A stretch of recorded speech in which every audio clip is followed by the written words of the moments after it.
Hey guys, welcome back to another session of Bible Basics. In this series, we look at a particular book of the Bible in under 5 minutes. So let's dive right into the book of Ezra. Ezra is a Hebrew name that means help or helper, and he was exactly that for God's people in a time of need. The book of Ezra tells us about his life and ministry, and it's a part of the historical books in the Old Testament. Historical books are a bit different from the other Old Testament books because instead of poetry or songs, it's a narrative of actual historical events. It gives us a lot of background and history for where Jesus came from. And so we see how God worked in history before Christ's first coming, which helps us understand how he might work in history in the future after Christ's second coming. The book of Ezra follows the book of Nehemiah, and many scholars believe they were written by the same author, someone called Ezra.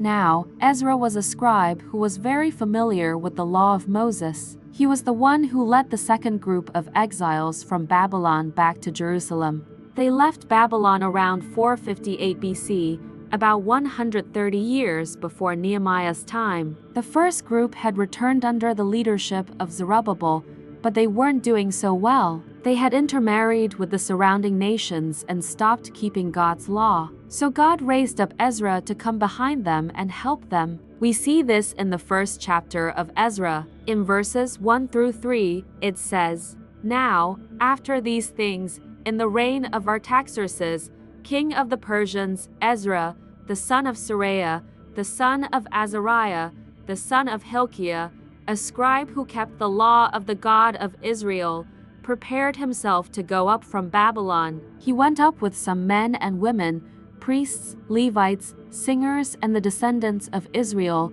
his God, Israel, being king over them. The Spirit of God came very powerfully upon him, so that he set out toward Israel in the reign of Artaxerxes.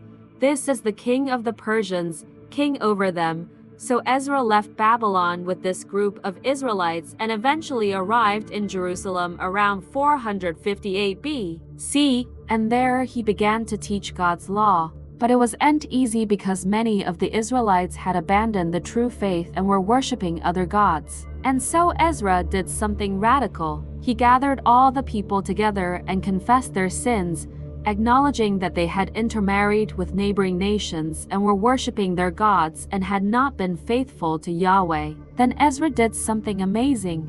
In response to their confession, he led them in a fast lasting 3 days and prayed that God would forgive them and restore their fortunes. And it says that the people listened and did what he asked them to do. And then after this, we see them celebrating the Feast of Tabernacles, which was a major holiday in the Jewish year. It celebrated God's provision for the Israelites when they wandered in the wilderness for 40 years after they left Egypt. And so this was a big deal for the Jews to celebrate this feast because it reminded them of God's faithfulness. But while they were celebrating, suddenly some of the surrounding nations showed up. And they thought the Israelites were only celebrating because they had just defeated them in war. And so they mocked them and told them to stop. But the Israelites refused, insisting that they would continue to praise God even if they had to die. And the surrounding nations couldn't do anything about it. This leads us to an important lesson from Ezra, which is that God's people should obey his word and not sin like they did in the past by worshiping other gods. We see this throughout the book, that when they obeyed God's word, everything went well. But when they disobeyed his word, they suffered the consequences. One of the main themes of the book is also God's faithfulness to his promises. Throughout the book, we see God keep his word and do what he said he would do. For example, in chapter 1, verse 4, it says, "Thus the Lord spoke in the first year of Cyrus king of Persia, that the Lord's servant Cyrus, he will be anointed, whom I have taken hold of right now, saying, Thus says the Lord to my anointed, to Cyrus, my shepherd, and he shall perform all my purposes. And he shall say of my Messiah, I am his Messiah." So God promised that Cyrus would help the Israelites return to their land. And we see that happen in the first chapter. Then God promised that he would never leave them or forsake them. And we see this throughout the book,